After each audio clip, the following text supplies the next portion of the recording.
Welcome to The Grant, the EU funding podcast.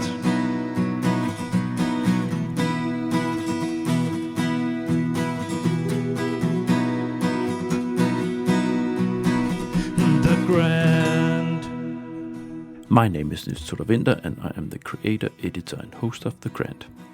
The Grant is an independent, non-commercial podcast initiative with the ambition to dig into all corners of the EU R&D funding system on topics of interest for the full EU R&D funding community.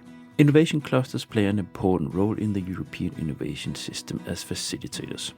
Not only do they secure a strong connection between industry, SMEs and academia, but they also help and support the stakeholders towards funding, national as well as European. Smart Innovation Norway is one of the strongest innovation clusters in Scandinavia, and beside from the role as facilitator, it also does research itself within smart technologies and offering lab and test facilities. One of my good old contacts from P&O, Elena Calzado Roldán, now works for Smart Innovation Norway as innovation management expert. She supports the organization and its members in attracting EU funding. I managed to get her into the virtual podcast studio for a talk about the role of the cluster, how they are working with the EU funding, and finally also for Elena to share an EU funding assessment tool that she developed to make it easier for stakeholders to approach the funding. This episode offers insights on how clusters can help you towards funding. Great content. Please enjoy.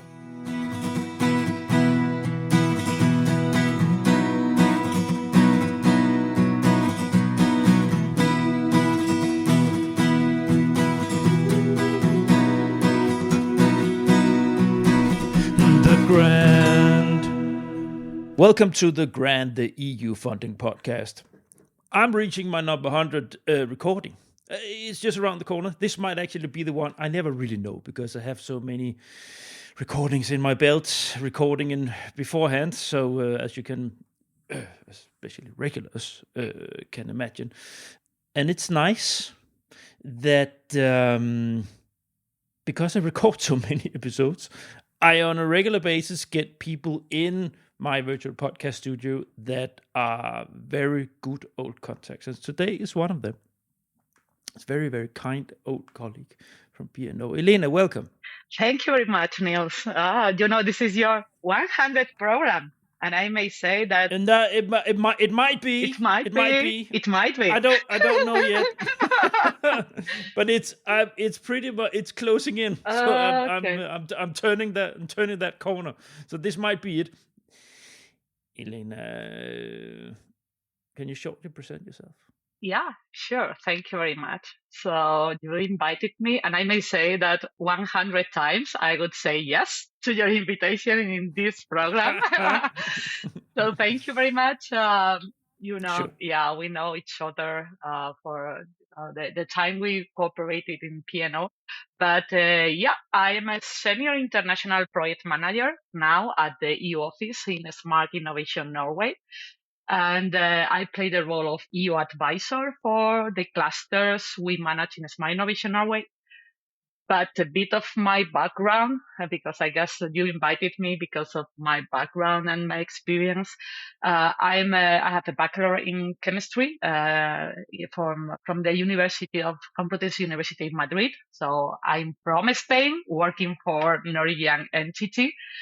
And the very first experience I had with research field was working for the international department for CDTI in Spain, which is the main agency responsible for funding applied research and innovation in private companies.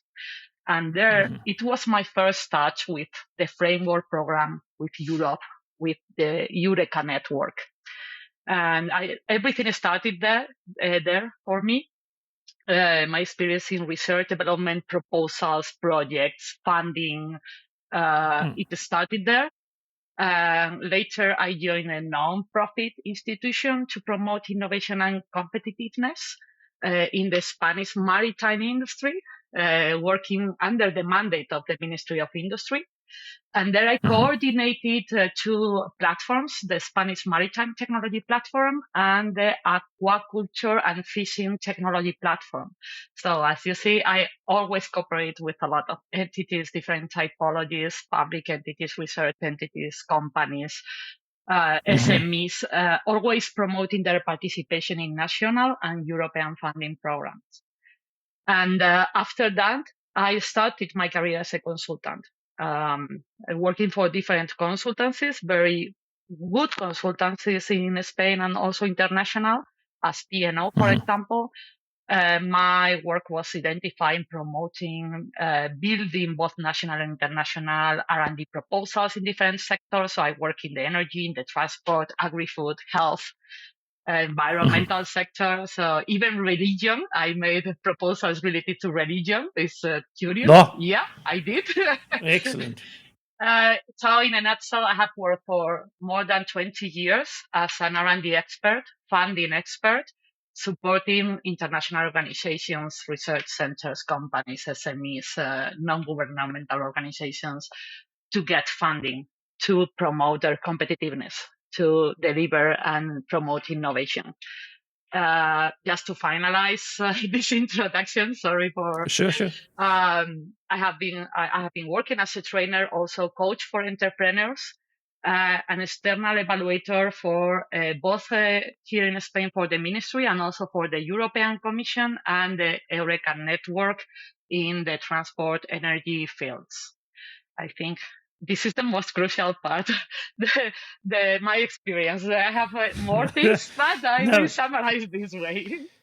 You know what? It's always with people like you who have built a career and, and our long career within the field. Of course, there are many things to say. So yeah, yes, I knew that you've been a facilitator and proposal developer, but I did not know that you actually knew something in an engineer there. So that's always, like these facilitating generalist roles, right? So yeah, it's like Antonio, which also passed by the virtual podcast studio. He also knows something. And I didn't know before I had him in. I just saw him as a consultant, Yeah, I realized I know something in the end, but nothing about my career. So it's like if you think or you ask me about chemistry, really, maybe I cannot even answer you. So yeah, I think maybe I know a bit about the innovation ecosystem. This is my conclusion. What I can say is that, so of course we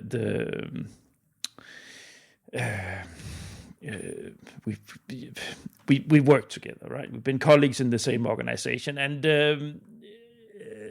you went into quite early into the Spanish office that P&O opened, and you had a absolutely crazy business model that was tested on your office. So what I do know is that you can work, and you can work a lot, because everybody in that office, small entity as you were started, you were working your asses off, and that says a lot when you're a private consultant within grants consultancy. Yeah, that's really true. It's when I remember this is where our sentence was: Spanish consultants never say no. Is everyone comes to us because we never say no, even if there is only 2 weeks left for for a deadline and something needs to be done. Spanish never say no. That's a bit crazy, but you learn a lot, and this way you can maybe then become a senior consultant and start deciding which proposals, which clients do you want to support, and which of those really don't deserve the effort. So. But you need to start always facing never say no. This is a good way to learn. Yeah. Can be another topic for another episode, Elena, in my Consultants Corner segment, where I do focus on the grants consultancy sector once in a while. Today we're going to talk about your current work, the organization you have there. We're going to talk about supporting companies or stakeholders that you're working for, and you're an innovation cluster, yeah. And maybe normally I would have my guest presenting the company, but since this is actually about the work that you do, let's skip that part and just jump into the topic itself. So when we discussed how to attack this in this podcast episode, you flagged that you wanted to talk about a support tool. Mhm. But I've made this so that we first make a fly, and also so we have everybody on board. What is an innovation cluster? How do you work in yours? What are the services? What is the nature of this kind of organization? And I will get critical mass because I've worked in a cluster myself. So, Elena, short fly-in on the organization. What is it? What is Smart Innovation Norway?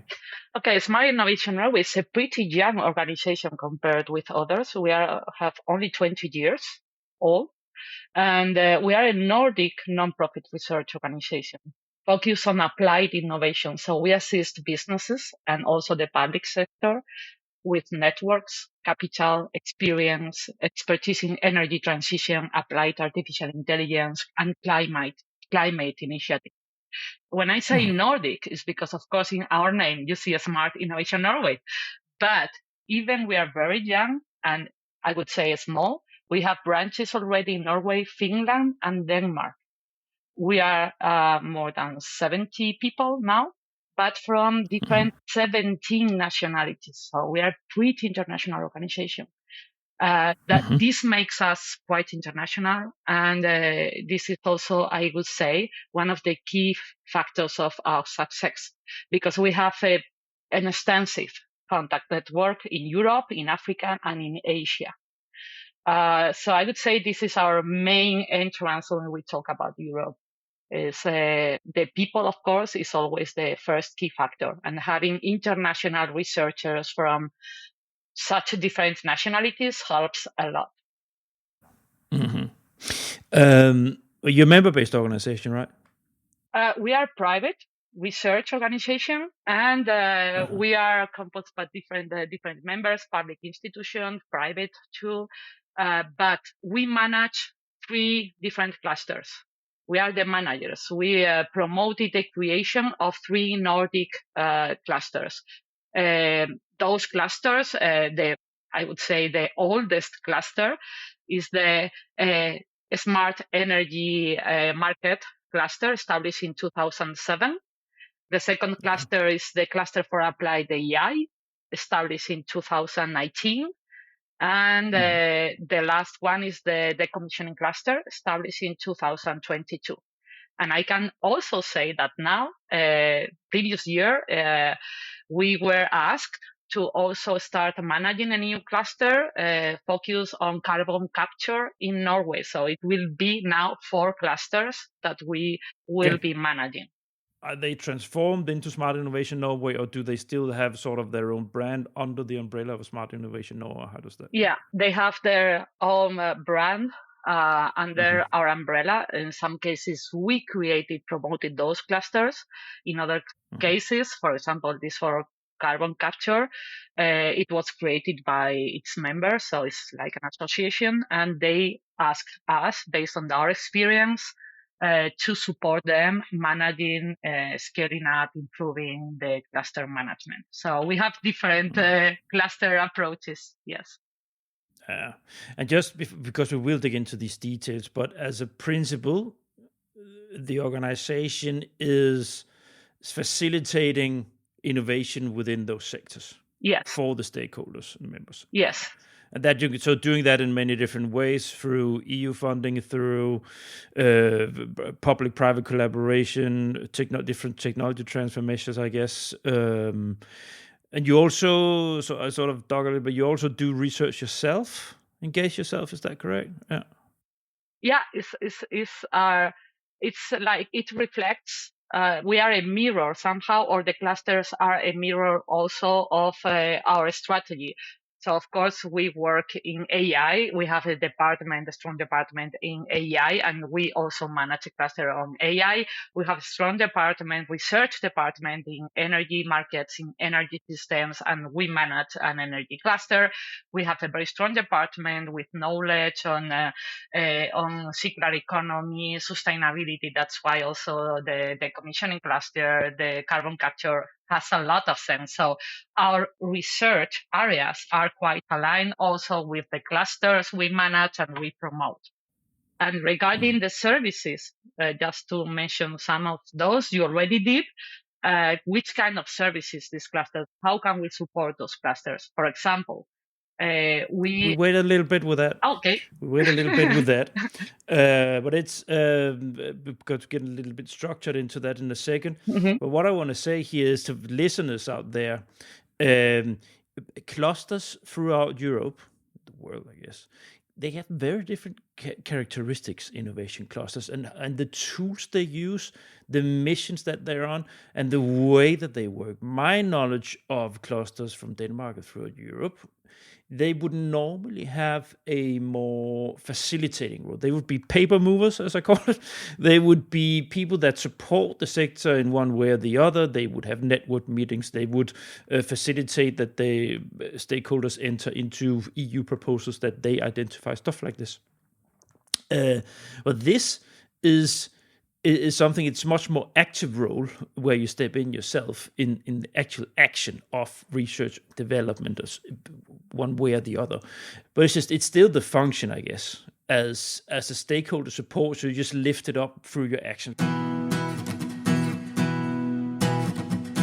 Let's not keep you back anymore, Elena. Let's move on to the way you work as a cluster, right? Yeah. I don't want to cut wings here, but sometimes I just need to put a fence around things. So can you explain the way you work as a cluster? Yeah. As a cluster, of course, the cluster may differ a bit based on what their needs are, what the cluster members are demanding. But usually we provide similar services like market enabling activities, network. You already mentioned that with academia, business, capital, public, even startups. Of course, help them to get soft funding, not only research projects, EU funding, but other kind of funding.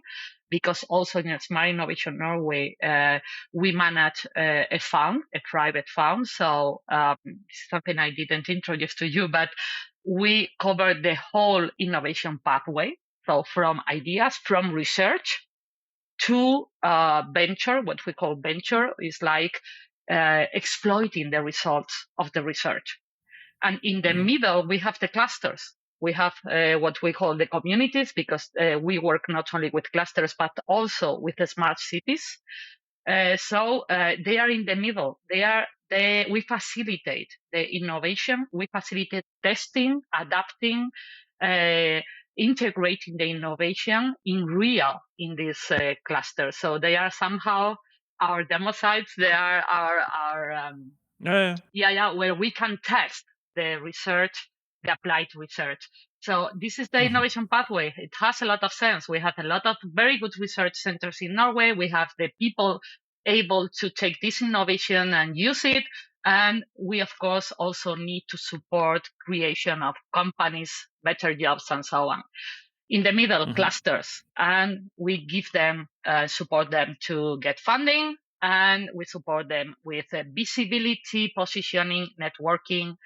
And specifically inside the cluster, I have a very crucial role, which is what we call the EU advisor. So I'm the EU advisor for the cluster. So on top of all the standard activities, networking, commercial business, and so on, I'm responsible for increasing their participation in European proposals and improving their success, which is hard.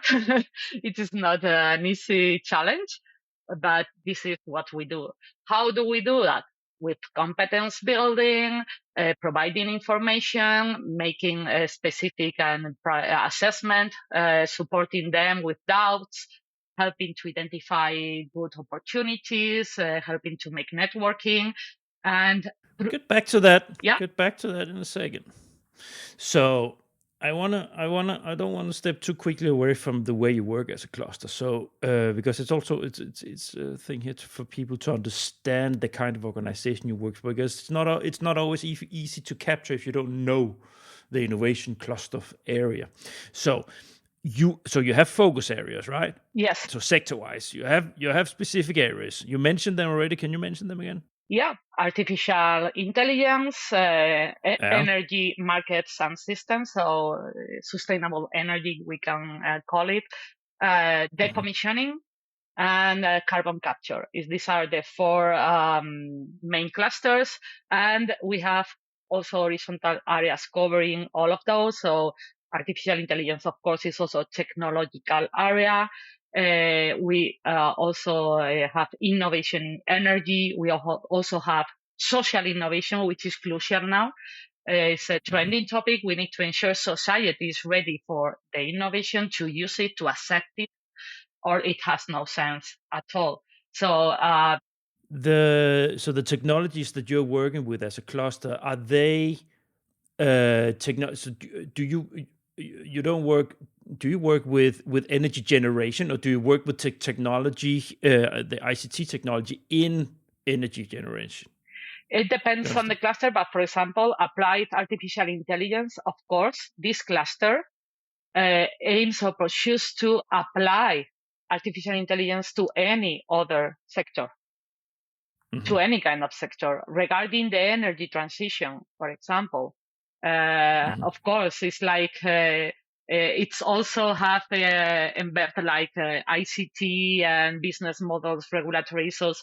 So it's like, if I can say this way, it's like a matrix between the final aim of the cluster and the technologies and innovations you need to apply in that sector to pursue this final goal. So that's why also in the end, cooperation between clusters may also become essential. And some of our cluster members are in more than one cluster because, of course, they have interest in more than one area. So it's very hard to have really boxes, very isolated boxes. It's not easy in such a way. But I don't know if I was able to answer your question, but it's a matrix of technologies and areas. I just needed to understand if if this was smart innovation was related to smart technologies within those areas, or the technology areas that you work within, if that's relating to making those sector areas smarter through digital technologies. Yeah, one thing is what the cluster is able to do. What the cluster is able to do, it depends on their members. And another thing is what Smart Innovation Norway is expert on. Of course, we are not experts in all the technologies that our cluster members are implementing or developing. It's impossible. But this is not our role. Our role is not really to be experts in everything that our cluster members implement. Our role is facilitating, as I told you, the networking, the access to Europe, the business strategies, and so on. But it's the responsibility of our members to continue implementing and developing new solutions. We just support them. Let's take that. You mentioned the role, so I put here in the rundown your role in the research, development, and innovation landscape. So you have how many clusters? Do you know how many clusters there are in Norway? Innovation clusters. Wow, a lot. Okay, a lot. I think the last time I just checked, it was like about nearly 20 different clusters in Norway. Okay. So we've been circling around a couple of times here. So your role as organization is to support members, to facilitate innovation for your members. Yes. Yeah. As cluster manager, because of course, as an organization, we also have our aim to make research for ourselves. This is important, trying to sketch you or map you as an organization. So you're both a knight of your members, so to say. You fight for them, and then you lift them up by supporting with facilities and research support with concrete elements, that technologies where you can help them. Yeah. So we offer, of course, them our expertise and services, but there are a lot of expertise and services out there. Mm-hmm. So we don't compete. That's not the idea. We support them. We work with them. We don't work for them. Mm-hmm. This is different. So we work with them. If they have any specific need that they can support them to solve, of course, we will do. Yeah. And if we cannot support them, we will find the correct or the most appropriate entity to support them. Mm-hmm. Because I dotted down on my piece of paper here, competition. So you're not in competition with any of the research organizations in Norway? Not really. It's like, of course, well, everybody's in competition for funding, for instance, but of course, yeah. We are in Europe. Everything is competition. But my point is that you are in a position where you also facilitating contact to research organizations, public or private, yes, that will help. So you might not have capacity. You might be booked in your own, so you sort of, do you do that kind of, like you have your own stuff, but there is such a strong commitment, and I see this is maybe a different approach because this is Norway. I don't know, for example, my experience in Spain is not the same. Mm-hmm. There is more competition, of course, for sure. It's a different framework conditions in Spain. Yes, different framework conditions, and really all the research entities in Norway are quite open to cooperate. And if we can cooperate, we will pursue this cooperation. And part of my role as an EU advisor, my commitment with the Norwegian administration, somehow I'm the gateway to Norway and from Norway to Europe, meaning that if I have the opportunity to get one of my cluster members involved in a proposal, even if I myself, as a Smart Innovation Norway, I'm not involved or I can't, I will try to get this entity involved.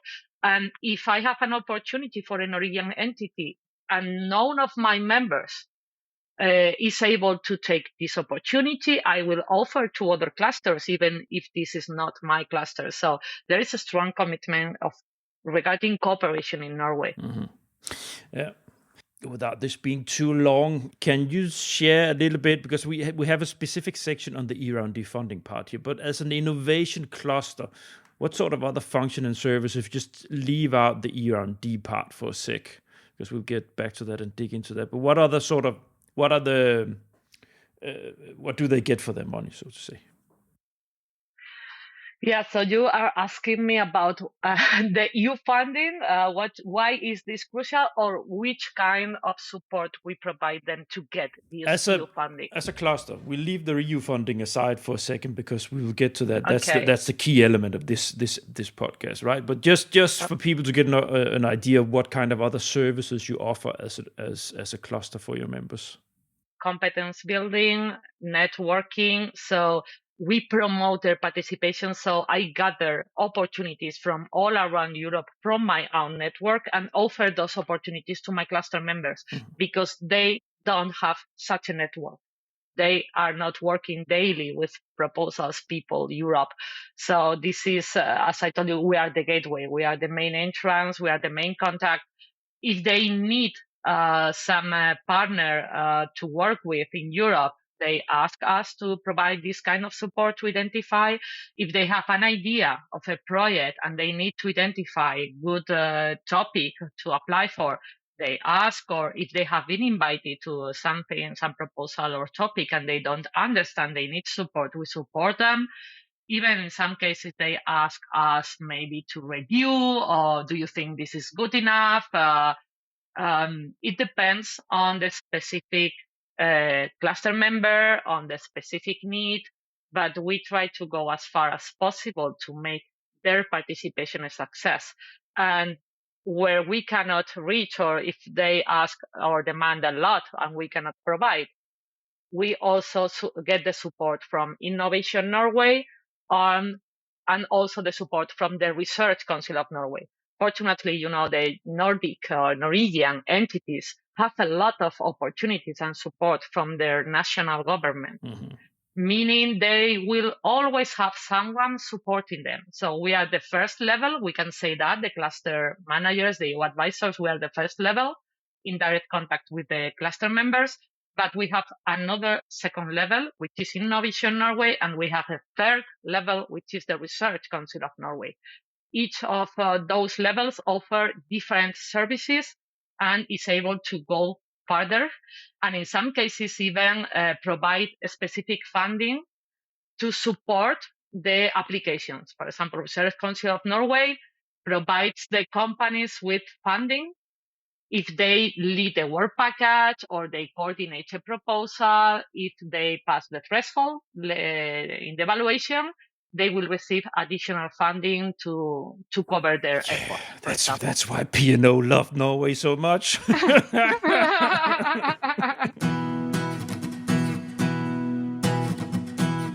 Now, you are very eager to talk about the EU funding. Of course, you are. I'm just keeping you back here. It's like keeping an angry German shepherd. Now, just so you do trainings and capacity building for members, also stuff like courses and trainings. Yeah, courses and trainings, and of course events. For example, we organize a great event every year on AI for Norway, where more than 200 people attend, not only from Norway but also from another EU countries, attend to our event where we share our capacities, which are the barriers, the next challenges. So of course, not everything is EU funding. I told you about EU funding because this is my position. Okay. But yes, the clusters, of course, do a lot of things. And I encourage, anyone, if any Norwegian entities hearing us and is not member of a cluster, to go, and because they will look and find a lot of things they helping them. We have mentorship also, tools for business. So each department offers different services to the cluster members. So venture, for example, has this mentorship, business model tools. Yes, it depends on the department. We try to cover, as I told you, all the innovation pathway from the research until the exploitation of results. So if they need support to create a startup or a spin-off, or to go for private funding, we also support them, for example, to gather or to get this service. So, my dear listeners out there, this was what I squeezed out of Elena before we go to the funding. It's just important for you to understand that you have these kind of organizations. And if you join, often you will have, if you're a small SME, for instance, or startup, the fees to join are not so big.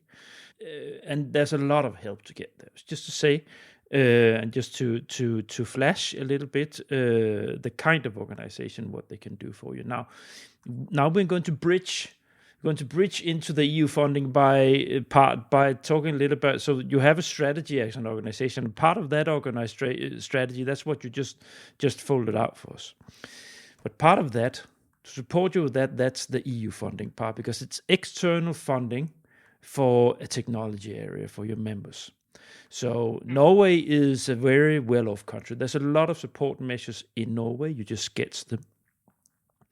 There's a lot of cigar boxes that you can access as an organization, be it research, be it industry, be it SMEs.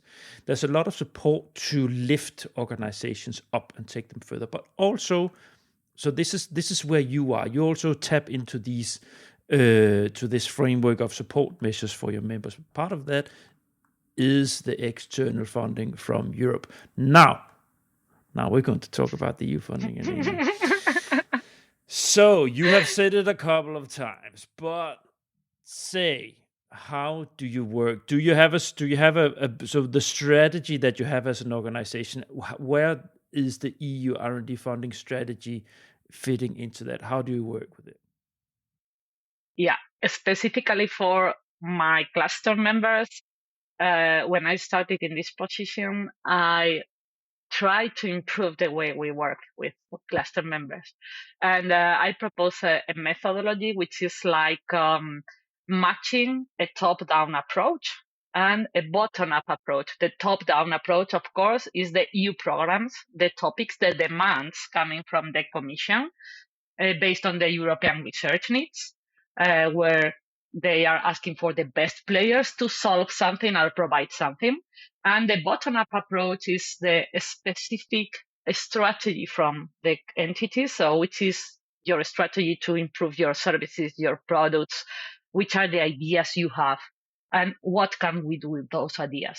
So the methodology is to merge these two approaches. So when you want to go to Europe, you need to know, okay, what is Europe demanding and what can I provide to Europe based on my strategy? Because I always say to the companies and institutions, you cannot, just because you need money, change your strategy or try to do something that you are not used to. Because in Europe, there is millions of companies and entities able to do better what you propose to do. So it must really match with your expertise.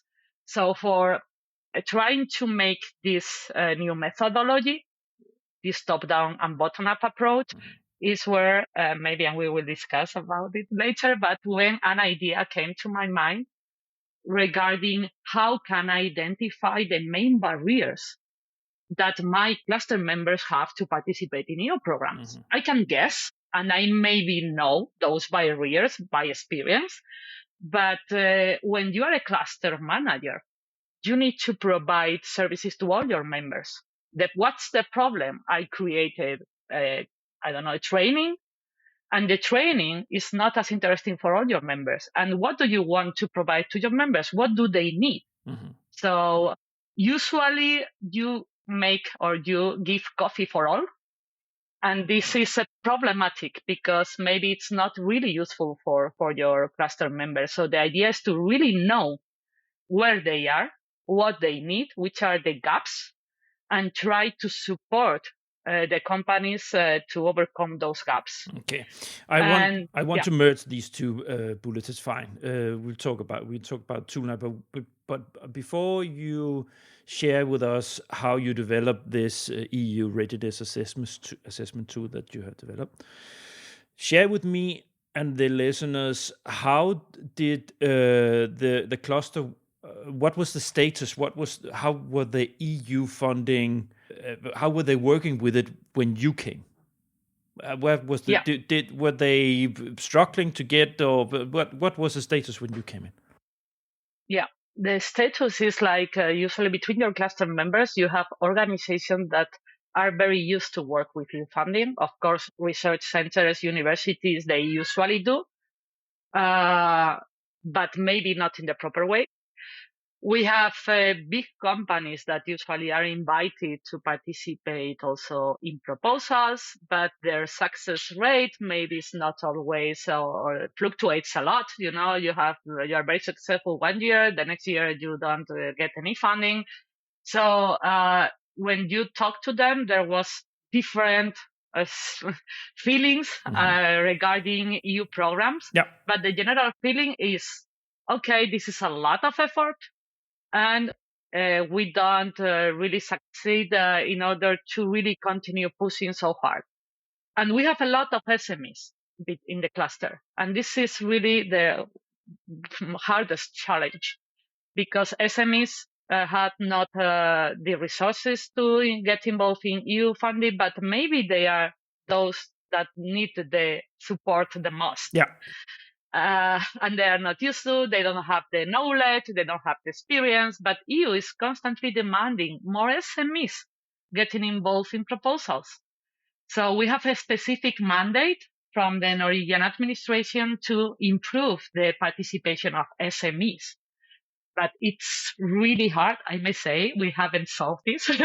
We are trying, but it's not easy. It's not easy because SMEs try to survive. So it's very hard to deviate from their main goal, which is, win money and continue evolving and scaling up and so on. So that was the status when you came. So it was. So when you came in, you started to structure it a little bit. You told us a little bit about this dichotomy of the top down and bottom up. How did you structure did you attack it the networking, for instance? Did you develop a strategy for yourself on how you wanted to get more structured approach to EU funding for the organization? How did you do? Yeah, the methodology in my mind was very clear. The problem is the different profiles we have in the cluster. Mm-hmm. So it's like, you cannot support an SME the same way you support a very big company, which is aiming for different objectives, mm-hmm. or a research center. So, and in our cluster, we also have public institutions. So it's really great to have a cluster representing the whole value chain, but it is also challenging to give and provide services that are interesting for all of those. Mm-hmm. Then we need to identify what each sector is typology of cluster member needs. Meaning we have two options here. The people who knows better the cluster members, which are the cluster managers, are not experts in EU funding. Mm-hmm.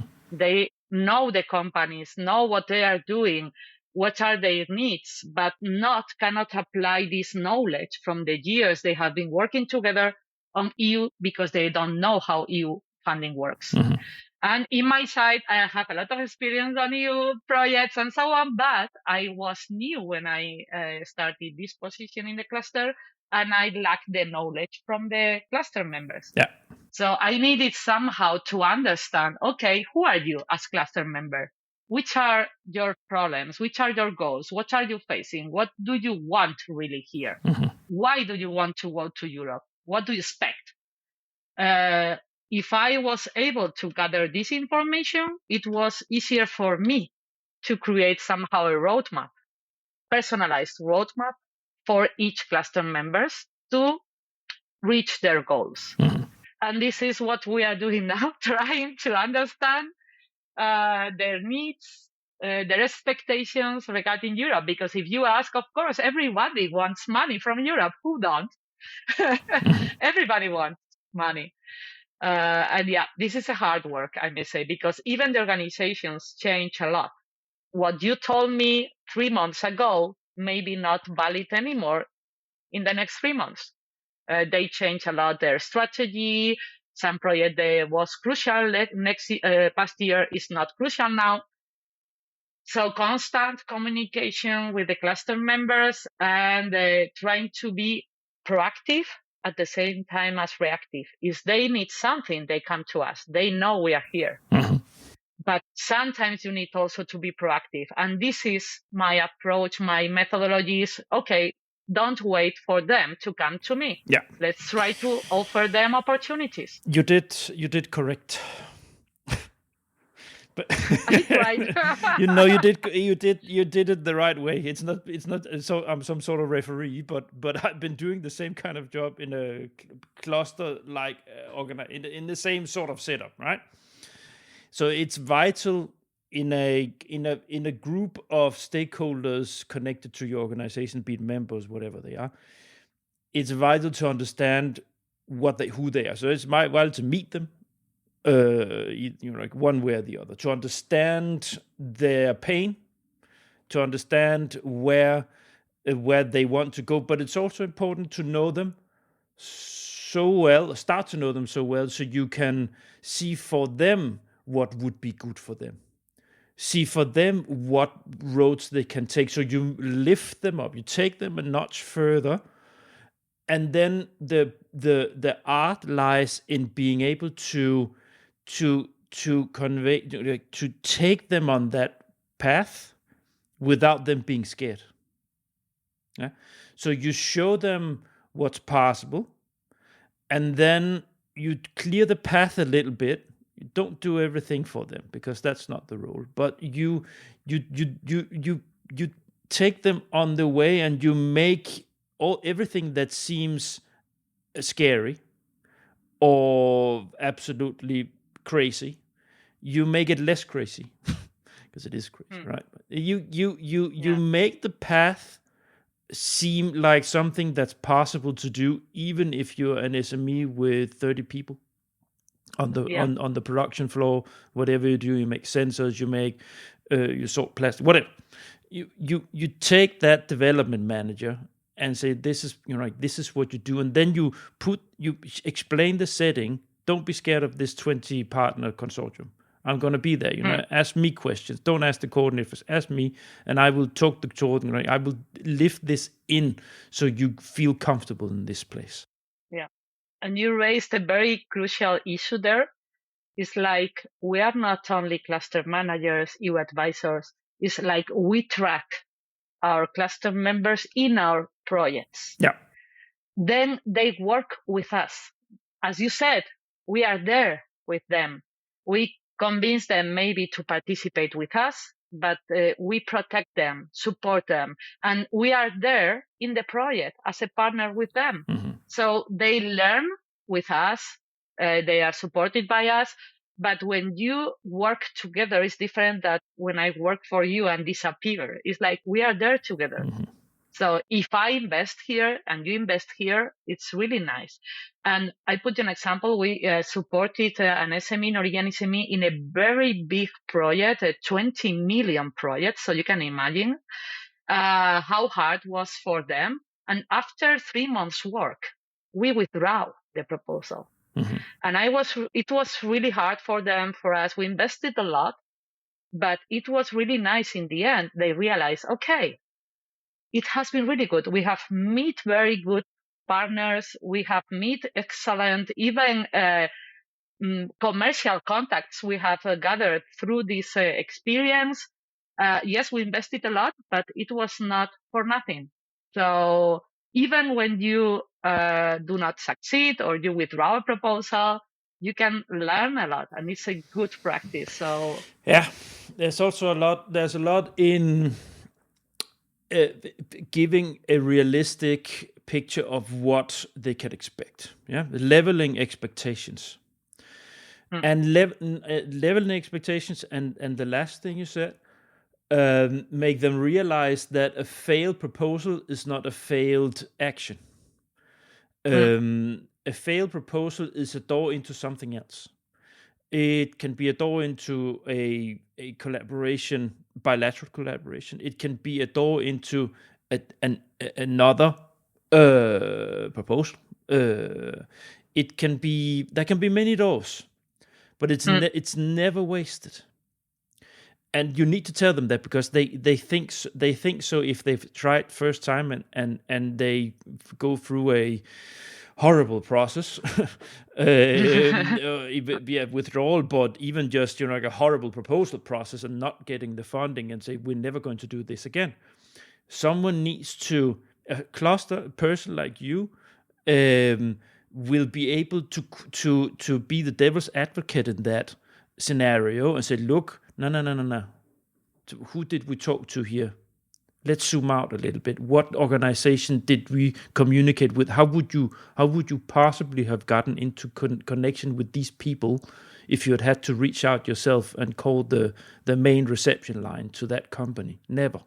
You would never have reached that person or that department, or you'd never gotten into these discussions of technology on a state-of-the-art level that would also move your company into something that you would never have imagined before you did this. That would not have happened if we did not do this. Now we failed, we didn't get the money, but you are at a new level of realization. And the next time it's not going to be this difficult. Yeah. Good learnings always. But I understand that this is a huge responsibility from my side. It is. I know if I'm trying to convince an SME to make the effort and go to Europe, I need to choose the perfect shot. Even that shot fails, but at least it must be a shot that deserves the effort. So you use your best bullet and say, hey, this is the one. So if you come to me, I want to go to Europe, I heard this SME instrument, come on, the accelerator, and you say, no, you're not ready. And this comes maybe to what we are going to discuss later. And maybe you are not ready, just not because I don't want, or you think I don't want to support you. Is I need to give you some justification, and if possible, objective justification. So you understand why this is not the moment, why this is not your topic, why it doesn't deserve the effort in this case. Even if I want you to participate as much as possible in Europe, I need also to tell you that maybe this is not your chance. Exactly. Because this is absolutely crucial, that you look at the person. This is human psychology. This is empathy as much as it is technology development, facilitating cooperation. This is understanding what they are, what they do, and understanding the limits of how much you can push them, and respecting to see through that, because they cannot see it, but you can see it. You can see through that as a facilitator and say, look, or at least you can make a much better assessment. So this is not what we're going to do. You will not be happy. This is not going to do any. I think we should wait and find something else for you, because this is going in the wrong direction. And this is maybe one of the most important parts of the role, that you are able to guide them transparently, without looking at bloody KPIs of your own KPIs of what you say, just because it's not going to it's just going to make everything worse for everybody, both them, but also yourself, because they will have a bad experience, and then they say, why didn't you say that? Why didn't you say this? They might not come to that realization level to ask you why didn't you, but at least there was that was not a good experience, let's do something. Like, it's always going to come back to you if you're not honest in these situations. So it's sometimes we say no. But we say no, not because we are afraid of the work, of the effort. We say no when we consider this is not good for our cluster member. But this is not a very common problem. Usually the problem is the opposite. Is to convince them, when you really consider, hey, this is for you. We are in the perfect moment. You have the perfect tool, service, result. You should go for it. This is really most of the cases we face. It's like convince them, because they are so focused on their daily work, on surviving, on crisis, and so on, that convincing them to go to Europe is usually the 90% of the problem. It's because they didn't build their business on EU funding. They built their business on ingenuity, on a good idea, on entrepreneurship, on how, no matter how big they are, they started somewhere. And that's what they built. They build production lines. They build whatever business model of how they're earning their money. That's what they built, and that was not on funding. Few of them did. So coming with this, it's very, very tricky. So it took me a while when I had this role to try to find out how, because I could see that it would help them, but it took me a while to get the to grounding myself in how to talk to people and you to make them realize that it might be a good thing with the EU funding. And what it came down to was saying, look, where do you want to be? Do you know where I want to be in 5 years with your technology? Then you would ask further. Yes, no, yeah, you know that. But can you do that yourself, or are you going to do it with someone else? Do you need help? Do you need collaboration with bigger companies, with research organizations? Do you know what to do to get there? Yeah, we would need to do this and this, and there are some things we haven't got a full. But we definitely, if we need to be market leading in the next 5 years, within 5 years, we need to do something with this technology there. Okay, then you start to have the building blocks where they have said to you where they need to go. Then you start. Do you know how to finance that? But Yeah, it's tricky. It's tricky because we have the production line. We need to make sure that our equity and like the sheets of the company, right? And then that's where you put in the EU knife. EU funding is support for things that you wanted to do anyways. That's what it is. It's not extra money. It's money to take off the risk. It's taking off the edge of the investment. That was when I came to that realization of putting it this way, it helped me a lot as a professional facilitator to get the attention. I didn't always manage to lure them into proposals anyways, but I cracked the code of how to talk to these people.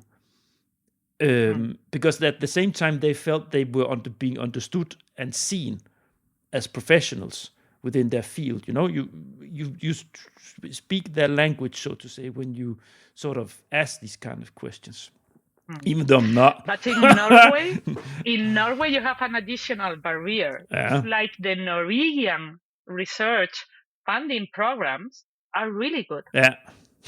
They are. What happens there? If I have very good national funding programs, why should I complicate and go to Europe? Yeah. There is only one answer for that, is internationalization. Exactly. When you want really to be in the champion league, when you want to work with people around Europe, around the world, when you want to reach a new market, go outside your country, then European funding is also a key player for you.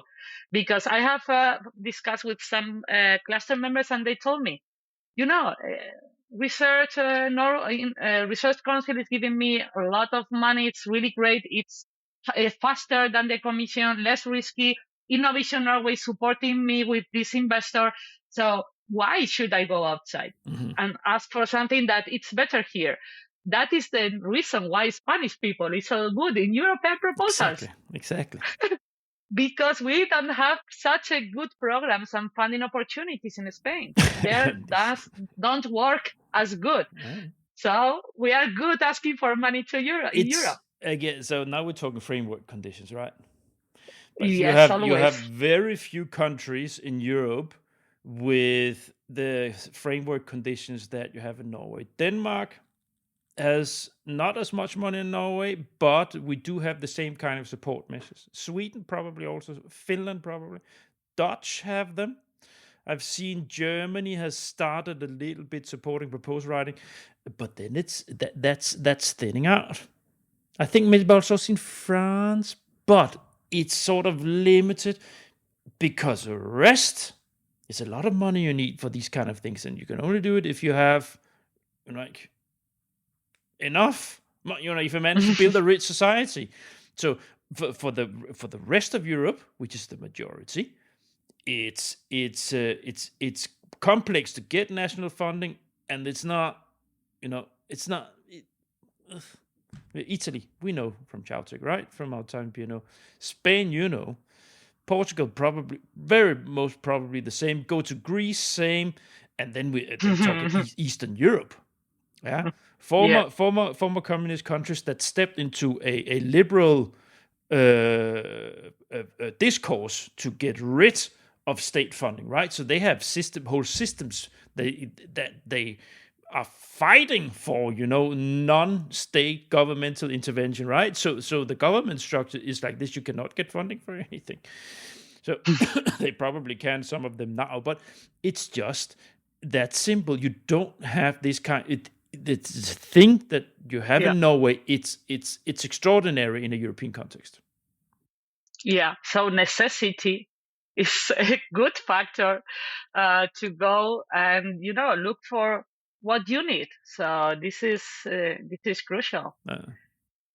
Yeah, and just as to give you a figure regarding Norway, why we are doing good, and it's like we have also some figures, key figures regarding the Horizon Europe. We are the number one, Norway, out of 17 associated countries. Yeah. So we have more than 2% of the total applications, and we have an average of success rate on the 25%. Mm-hmm. Yeah. And the thing with Norway is that what you just said, that's the companies. It's probably the companies, but it's easier for them to get local funding. But actually, the big research organizations, in Norway, they are shoveling. They are very, very good in the framework programs. Problem for Norway is because they're not member of the EU. They are not. There are many programs they cannot access. Life is a good example. Yeah. But the Horizon Europe they're attached to. And I think Sintef is the number one research organization in Europe taking home external funding from the framework program. I looked into it some years ago.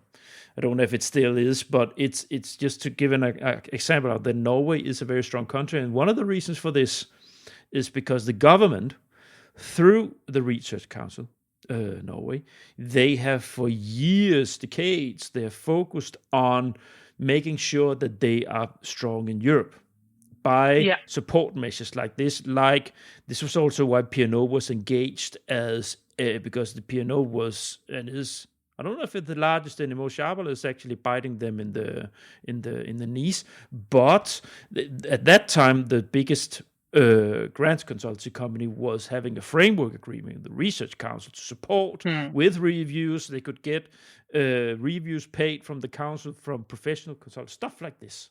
Yeah. In fact, we use that service, and we received the support from P&O consultants. Was it good?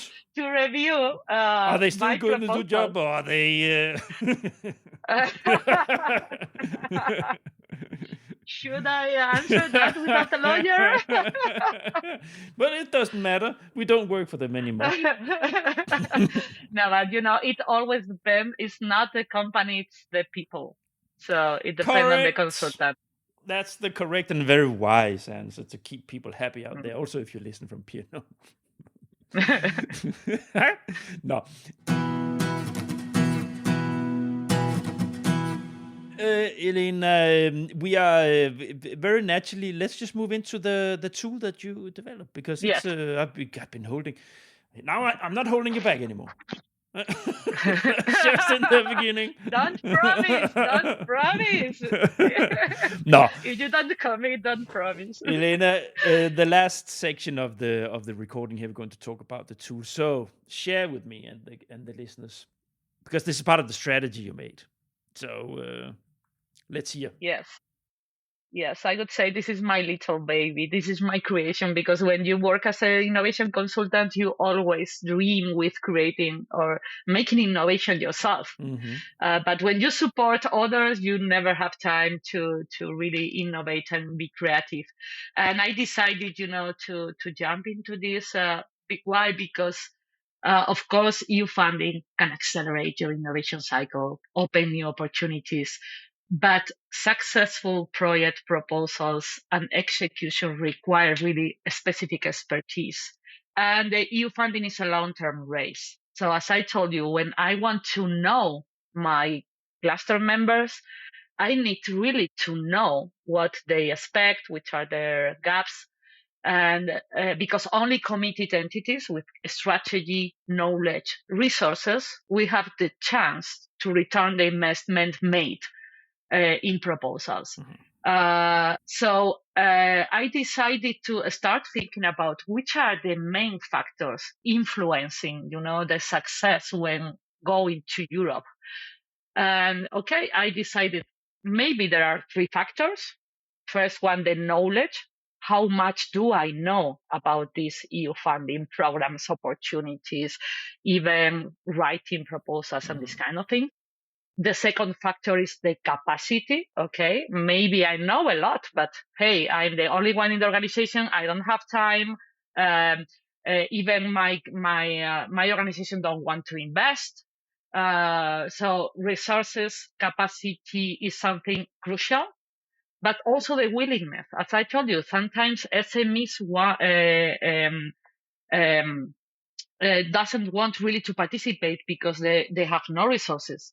And other entities want to participate, so they have willingness, but they have not the knowledge, or they don't have the capacity. So the combination of knowledge, capacity, and willingness, these three main factors, maybe are influencing your success when participating in Europe. There is a fourth factor, of course. This is luck.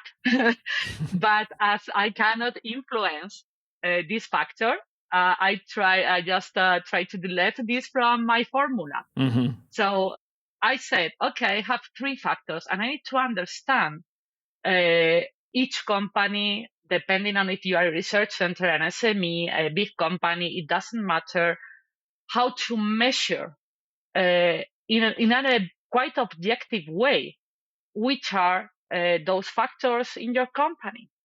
So which is your knowledge, which is your capacity, which is your willingness. And I started defining sub-factors. Okay, which sub-factors in the knowledge influences you? Which sub-factors in the capacity? So this came to be like a research project. It takes me a lot of time to make like a decision tree, Mm-hmm. identifying all the factors, sub-factors. And once I have a clear overview of everything that can influence your participation in Europe, I decided, okay, how can I how can I put some weights? Because it doesn't matter how much you know of Mm-hmm. Europe, how much capacity people you have, that if your CEO tells you, we are not participating this year in Europe, Mm-hmm. the willingness factor is multiplied by zero. It's like you have no chances. Why? Because really you don't want to participate, no? So these kind of questions came to my mind: how to make like a formula, something which is not subjective, and calculate, give some result, objective result to my entities about how can I measure my status. So how can I make a photo of my innovation capacity and try to improve and make another photo maybe next year and see if I've improved it or not. Mm-hmm. So I created the formula. We started working on the weights, and we played a bit with this formula to see how far we were from finding really something good. Mm-hmm. How detailed is that? How detailed is that true? Because we did something similar. I didn't conceptualize it to this extent, but I did a question guide, so to say, right? So when I was talking to companies, I would have sort of things I need to cover. But how detailed is your tree there? Wow. I can put you examples because we try to look for a balance. It's like it can be a never-ending story. For example, let's take the capacity factor as an example. The capacity factor is subdivided into sub-factors. Like one is the innovation capacity. This innovation capacity is influenced by other line or of level of sub-factors. Like, for example, your innovation strategy. If you don't have an innovation strategy, your structure, do you have a specific research department? Do you have a specific responsible for funding, for example? Which is the resources allocated for innovation? So this kind of sub-factors also influence the innovation capacity. But the other sub-factor in the capacity factor is the EU participation capacity. This is influenced at the same time by your experience in projects, and experience in projects can be also characterized between national and European. So, for example, one company that has participated a lot at national level, even without having experience in EU, has enough capacity to make the jump. So we also decided to somehow make red, green, yellow flags. It's like, hey, point out this. You have a company which is very experienced in national level. They get funding every year at national level. Why they're not making the jump to Europe? So it starts becoming more complex because then this is not only factors, sub-factors, and even 3-4 levels below. It's also identifying key questions that makes us consider and think this company has potential and they are not using it in a proper way.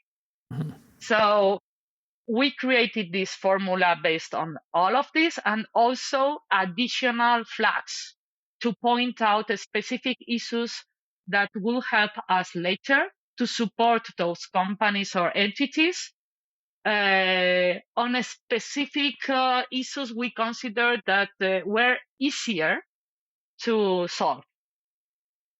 But if you want to ask, or I just continue explaining the tool, you decide. Yeah, no, but it's because this is conceptualized things that it's the same method, so to say, same approach that you would realize when you would work if you start to dig into to these things in this role. The organization I work for, we spend a lot of time on sort of understanding how best to map. So it was a matter of mapping the stakeholders, understanding them, and then putting it into the system. So we had a database system that we could customize it. We chose a specific database system. It was online based, which wasn't that many of in the beginning of the 10s, but it was so we could work from two different. And then we would sort of build it up. So all this information we picked up from the question guide that we have would sort of give us an idea of how to work with the different organizations. But how do you have you got a CRM system, or how do you work with the information about the members, the companies? Yeah, and this is the real challenge. It's like as I told you. It's very difficult. Why? Because the more information you have, the better service you can provide. But the more information you ask, the higher the barrier is for the member to really work with you. It's like, I don't have time enough. So don't bother me with questionnaires, questions, databases, because really have no time. So how do you find, and this is, for us, it was the hard thing, is a proper balance between the information I need to make this tool really useful and don't complicate this too much. So you don't want to answer my questions. So we came up to a middle point. It's a questionnaire that you can fill in if you are very experienced in Europe, maybe in 15 minutes. If you are not experienced, it will take you more time, maybe 30 minutes. But the idea and the good thing of this tool, of course, you can make it as many times as you need, but it's not only providing you with an overview and some results on this capacity, willingness, and experience, and knowledge factor, pointing out which are your gaps. The good thing is a benchmarking tool. Why is this crucial? Because I work with clusters, different entities, different sectors. And usually what I realized when I was a consultant, people cares more about how is the neighbor than how am I. So if I see my competitor, if I see someone in my sector doing better than I, and I want to understand why they are doing better. Why are they better positioned? Why? So somehow when you start measuring, people start caring. And somehow you want to be better, to improve. And so this benchmarking and this tool allows our cluster members to compare with similar entities. So if I'm an SME, don't compare my results with Syntef. It has no sense. Of course, you will be worse, but compare me with another SMEs. So maybe we are not doing so bad. And if I compare ICT cluster, the artificial intelligence cluster, with energy cluster, it has no sense. The challenges, the programs are not the same. So you can compare between people inside your sector, between people inside your cluster, with similar entities. You can compare in very different ways. And this gives you very useful information. The problem, as any database, we have started. So the respondents are limited. We want to open this to other clusters in Norway. We received the support of Innovation Norway to develop this tool. And the idea is to continue improving the tool and making it viable and useful for the whole Norwegian entity. So the idea is any Norwegian entity to fill in this questionnaire and be able to assess their innovation readiness level. This is what we call the EU readiness level. So it's their innovation potential in Europe, what is assessed, and see what are their main gaps and some recommendations to improve. And you can compare with others. This is my goal. This is not easy because this means a lot of people in Norway providing answers in a questionnaire and managing a huge database because we faced technical problems. Of course you did. Yes, No. of course, But that's you taking a leap of faith and jump, starting to on a on a trip. On a course here with developing an ICT, a tool, an actual tool. Is it it's web based? Is it browser based tool? Yeah. It's everything is web based, but of course all the database. And I would like to have my technical people here because when they start defining what we need to do, we need to, of course, we want to use AI and other better tools because we started developing the tool, as you can imagine, as cheap as possible, based on available tools, Microsoft tools. And this is a problem because so far, as soon as you make it complex, the database become really huge and we want to make everything automatic. So the idea is you answer the questionnaire and the system gathers the data, analyzes the data, compiles everything and gives you back automatically a report in a matter of hours. And automatically the dashboard with all the respondents is automatically updated. So this is a challenge and this needs more development. Yeah. Do you sometimes fill in this tool for your members? This tool is for my members. Do you do it for them? Do you sometimes fill in for if you want if you know that's not going to happen? Do you do you get them to reply to questions? Then you fill it. I would. It's really hard, I may say. So far, of course, we ask to a limited number of people. So far, to 2 clusters only. And we gathered like 18 respondents, so not as many as we would like to. But yes, this is a research project. This is how I consider it. Of course, it has risks. So the risk is like if people is not interested, if the result is not good enough, as any research project, the result can be in the wardrobe or you never know where. But of course, we will push and try to make this happen if possible because the potential is huge and everybody saw the potential. How far are you? From my goal? From my goal, I'm very far. Not as you want. When did you start this? I started this just in spring last year. So it's not a year old yet. No, it's not a year old, but we pushed a lot on this. Yeah. When was the tool ready to be able to fill in data from outside? Yeah, the beta testers started playing with the tool in we can consider the tool in 2 ways. Yeah. The questionnaire, online questionnaire was available even before summer. We were very fast on that. So to provide people with months to deliver the information. And we started working with the database and programming on September.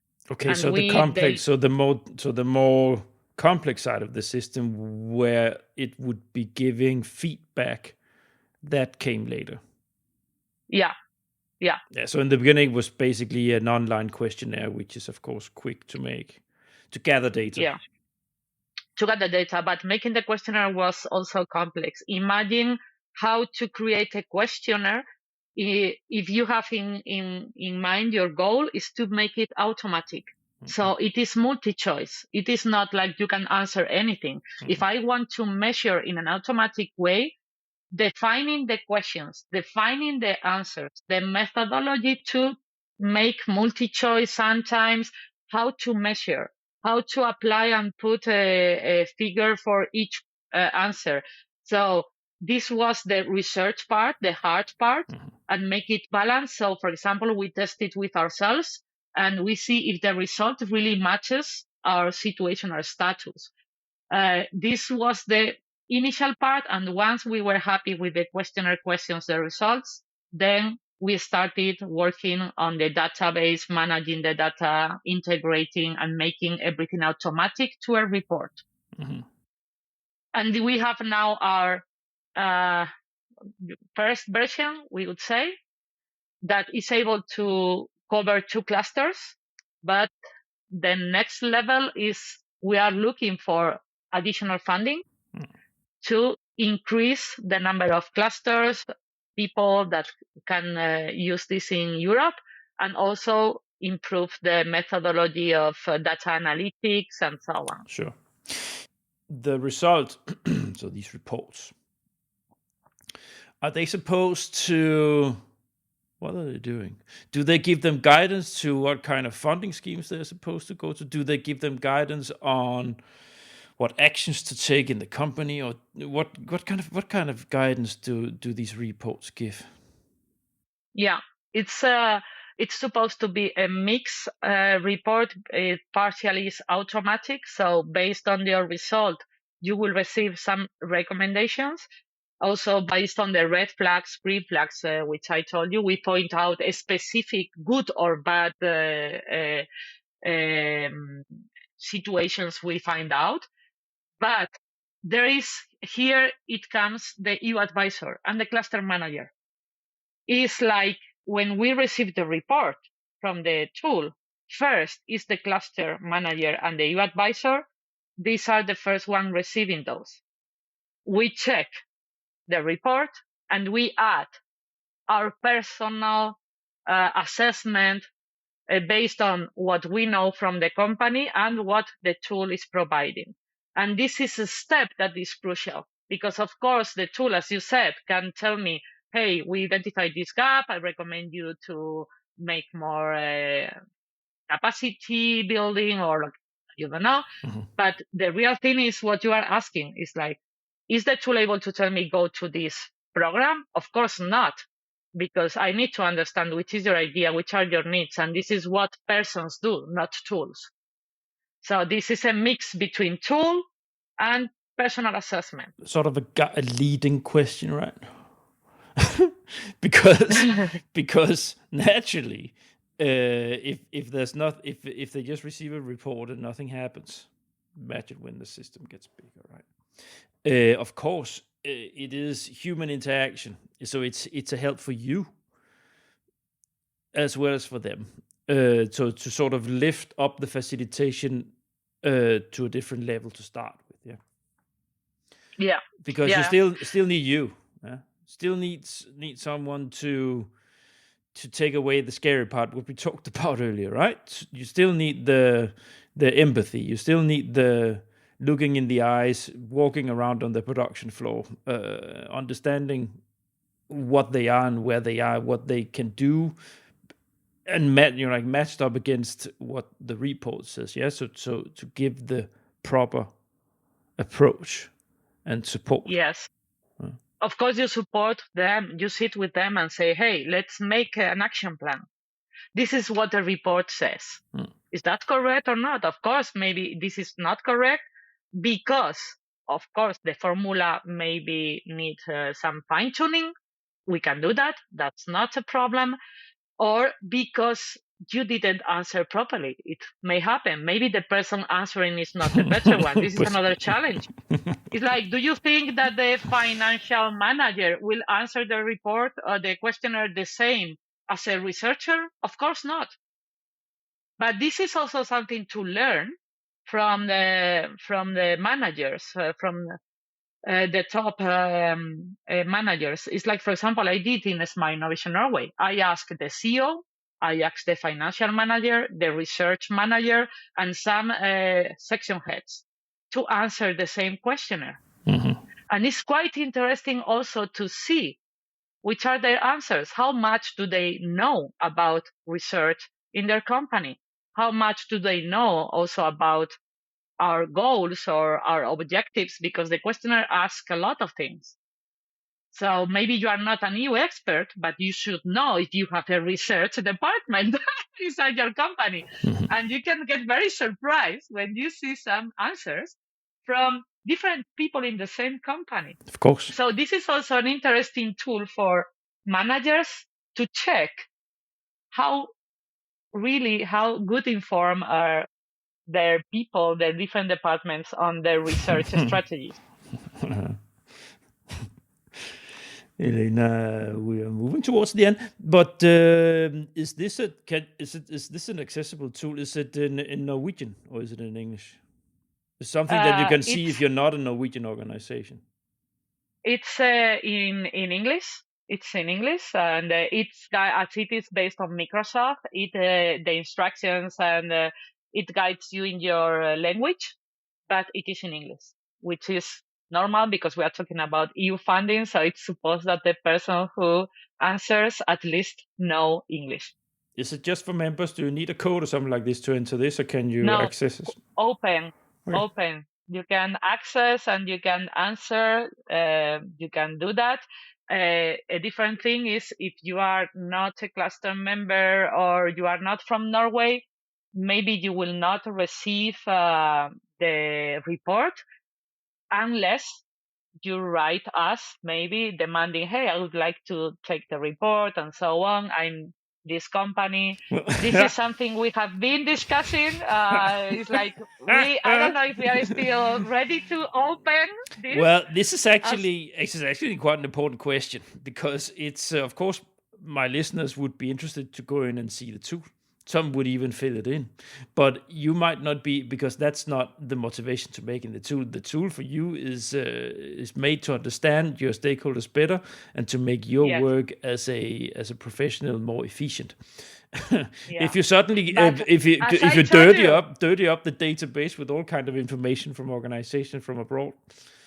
But I'm looking for funding. So if there is any company or any other public administration from any other country which is interested, okay, we can talk, we can negotiate, because really we need to continue evolving and improving this tool. And funding for us is crucial. As a research center, we need to cover our costs. A nice synergy effect there if you can do some networking connections through that. If any consultancy wants to buy the tool, we are open to talk. Yeah. I leave that on the table. Yeah, leave it hanging.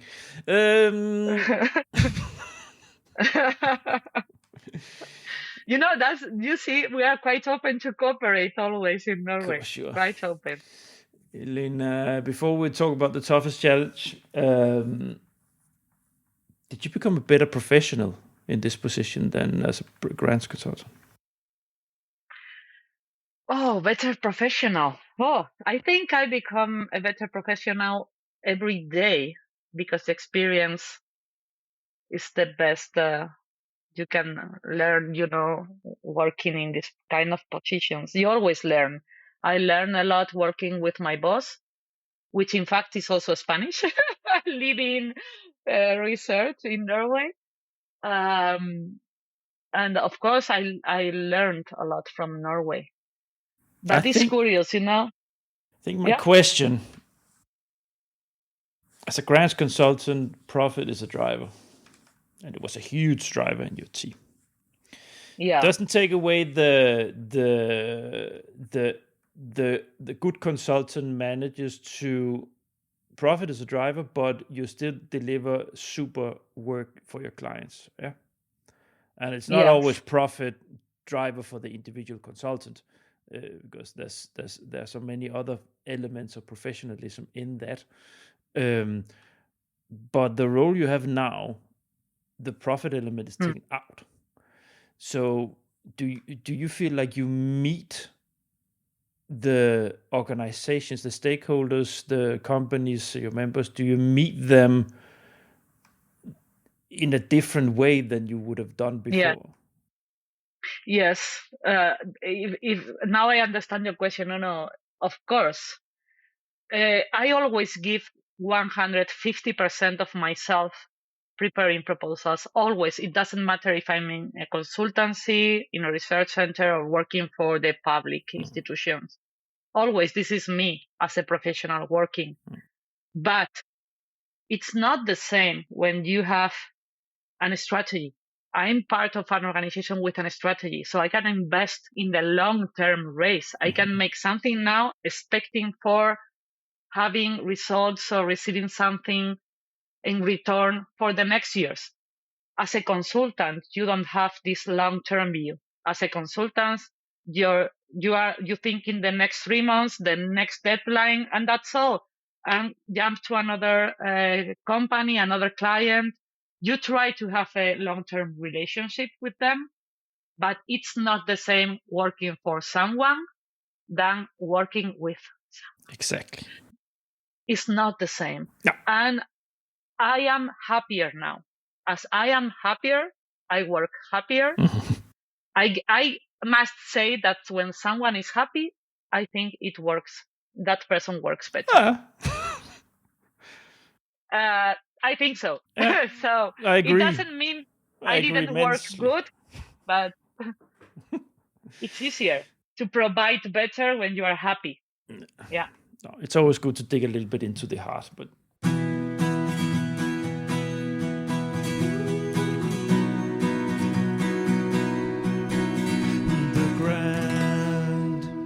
toughest challenge?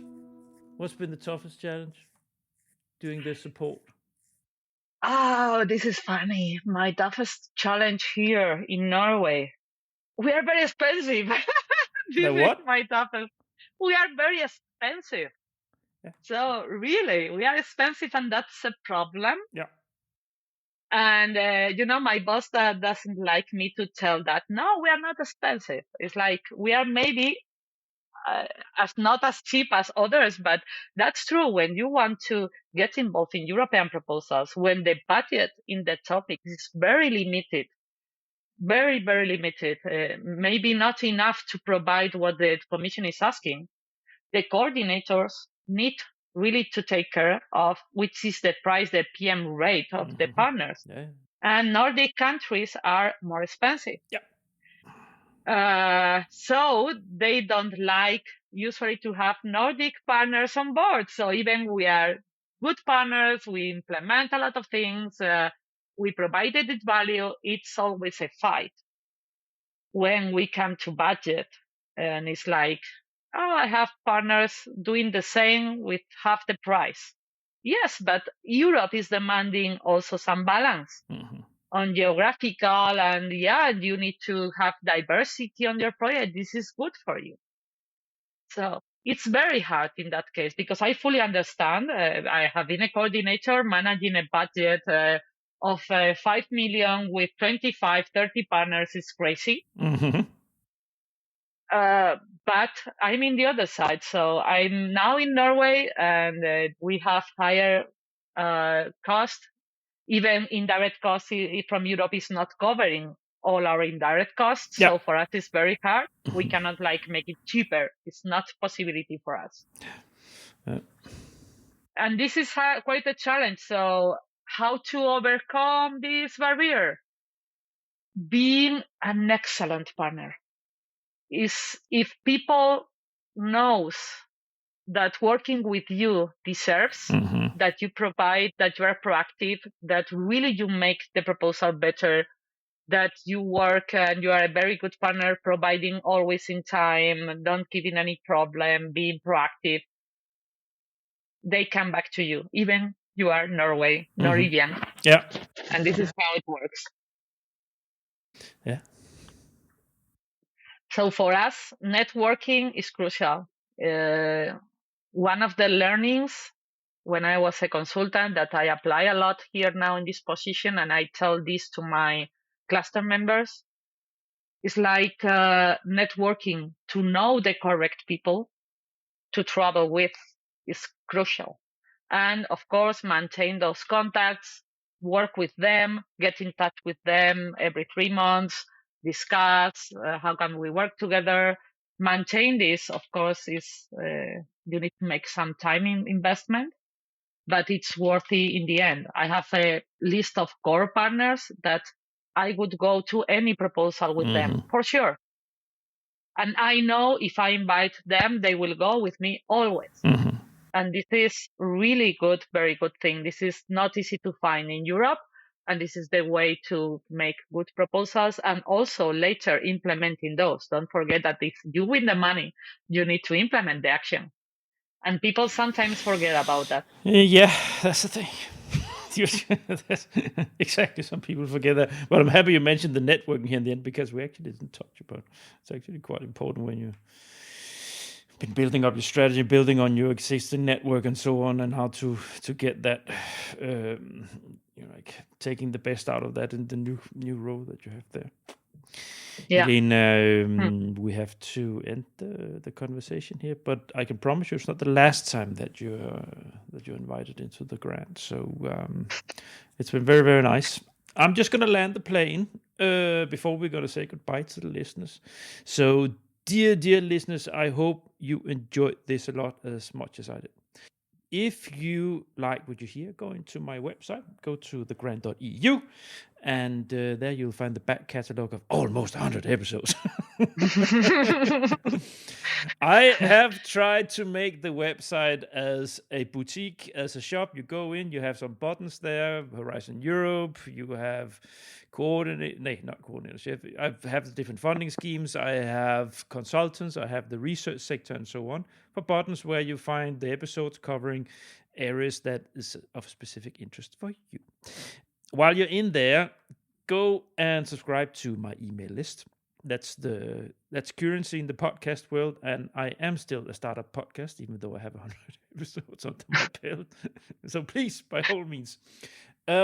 Last thing, connect with me on LinkedIn if you're not already. That's where I pick up my guests if they are not old contacts like Elena here. This is also where you'll find Elena in my flow of friends and contacts here. So do that. I'm not going to say any more now. People are just going to get I used to put a lot of things in the end, but people are just going to get confused. Elena, thank you so much for joining. Yeah, thank you for inviting me. It was really a pleasure to talk to you. And please don't put me in the trash folder in your grant webpage. I don't know where are you going to place this one, but not the spam, not the trash folder, please. I promise. Elena, let's go say goodbye to the listeners. Bye. Bye. Thank you.